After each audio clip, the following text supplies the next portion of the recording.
what you're up to, and they Exactly. can compare. It's like Exactly, free learning. information. So they are getting educated at your expense. So I always find it very funny when I do an annual investor panel at Yetizen every year, and I also did one at GameSpeed about 2 years ago, and I made all the investors say, hey, what amount do you actually invest? And they all kind of made it sound like later stage, above certain millions. They were somewhere over here. And then at the end of the panel, I had all these people rushing towards the one guy who sounded the smartest that was actually never going to invest at these stages, right? I also find it interesting that more and more when we have our investor panels at Yetizen, no one ever says clearly, hey, I'm never going to invest in a company here. Because they all want to take your meetings at this stage. You're wasting your time, you're educating them. You should just focus on the seed and angel people at this stage, rather than go to venture capital. Go to venture capital when you're at this stage. A few people in the audience would kill me after this talk. So if you are at efficiency and scale and consider raising, you got to arm yourself with the right knowledge, the right mentorship, the right partnership deals, the right way to actually separate yourself from the pack of people who either don't have enough traction or don't have the self-awareness to know what stage for the startup they're in, right? If you are at this stage, we would love to talk to you because that's where we can really help companies at the Yetizen Accelerator. If you're earlier, please do keep coming to the Innovation Lab events. That's why we want to actually help a lot of people. We touch a lot of companies through them.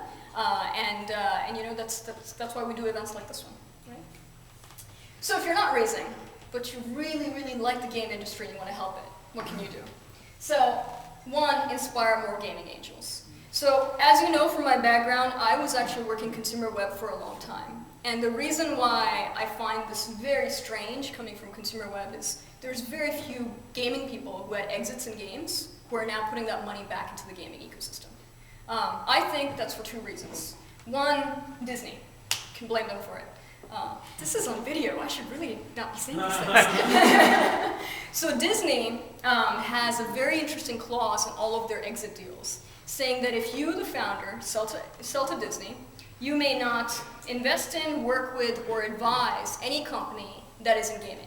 So even if you sold a web game product to Disney, imagine what exits were web games to Disney last several years, and mobile came up, you couldn't advise a mobile game company, you couldn't invest in a mobile game company, and by some lawyer accounts that may even include board games. So that's one of the reasons why. Disney, having done some of the biggest investments, actually essentially took out all those founders from the table of people who can actually invest in games.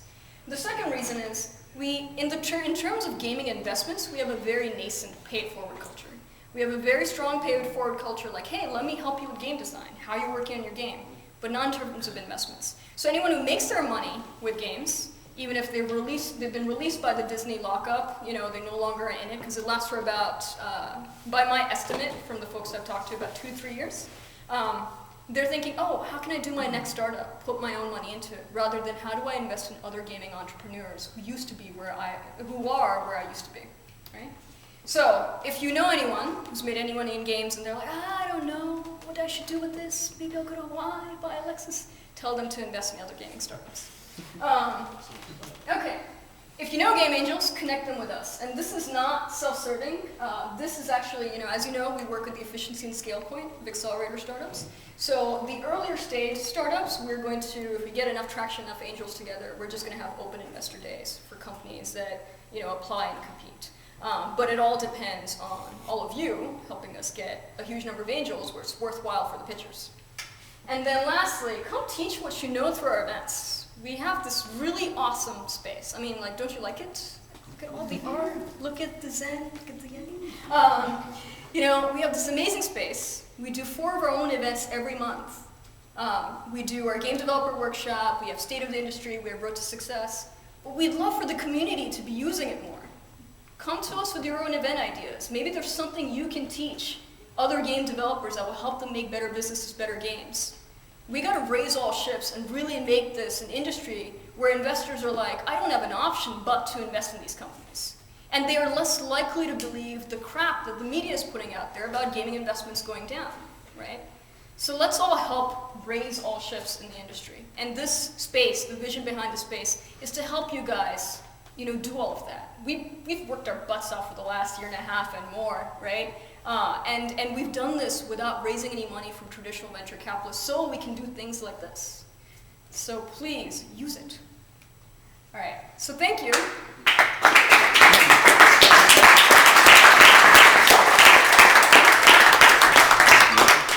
I went through a lot very fast. Any questions? Do you think there's any merit in trying to convince other general, like consumer web angels that we might know or meet to move into the game space? And if so, do you have any tips or strategies for how to do that?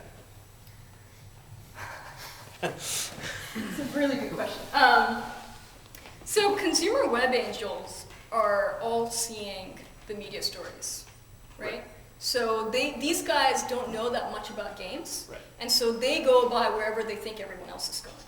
So if they're reading those stories, they're hearing about Zynga going down and gaming being a bad market, they're not going to be investing in gaming. So one really easy thing you could do is send them this presentation and my VentureBeat link, right? Sure. And if they still tell you that, if they still, you'll hear it. Like I sent all the investors I know my VentureBeat post, and some still saw the thing they wanted to see, which was not what I said in there, and I said the opposite. So if that happens, connect them with me, and I'll see how much I can bring the force of all that is me onto them and change their viewpoint. I may still not succeed, but yes. Speaking of that, are you guys interested if we email the presentation to you? Yes. Yes. Okay, Yeah. we'll do that.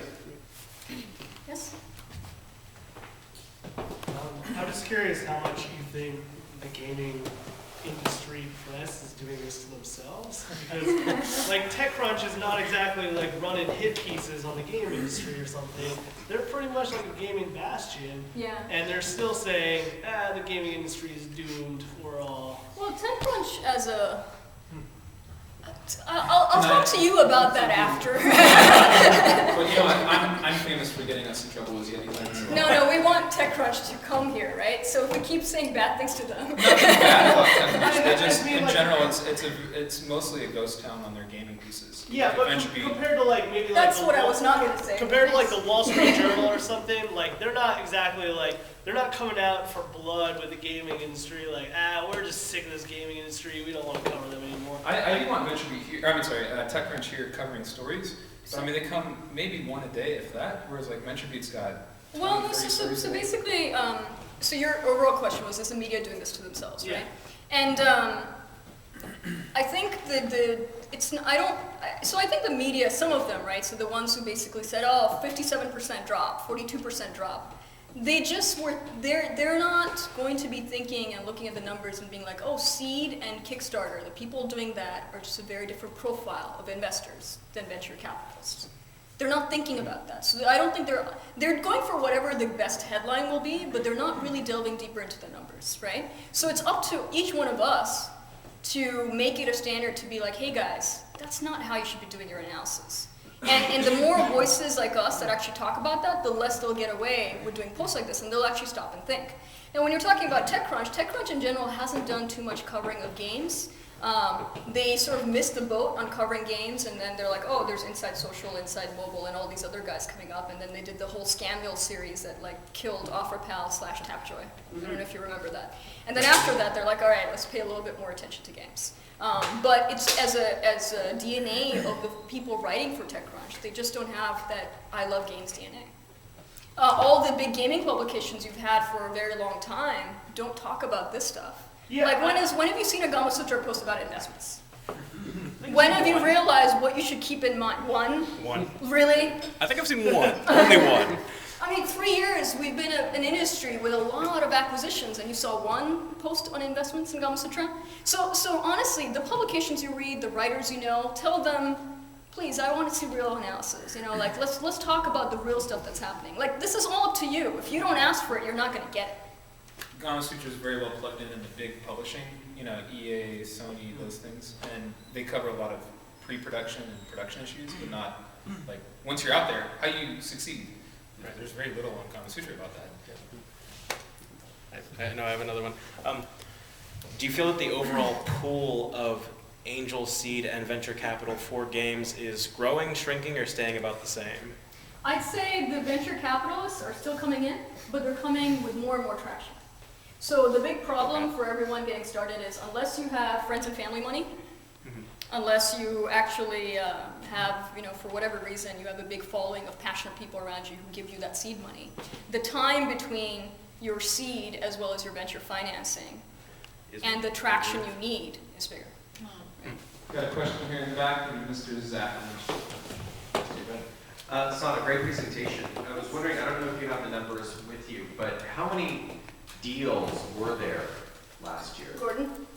I think it was, I remember the dollar amount. It was $735 million amount. Yeah. What was the number of deals? Was it 162? 188, was it? Yeah, No, it's that somewhere was- around- that was- it's that was somewhere the- around 180 is That was that was the number counting the Kickstarter and the seed. Uh, So the actual number with venture is actually smaller, but we can get that for you. Yeah. Quick plug-in for Zach. He's running the Nero Gaming Conference here, May 1st and 2nd? May 1st and 2nd. Really cutting-edge technology on Nero Gaming. Really This is interesting. very related to the last question. Okay. He was the man who asked the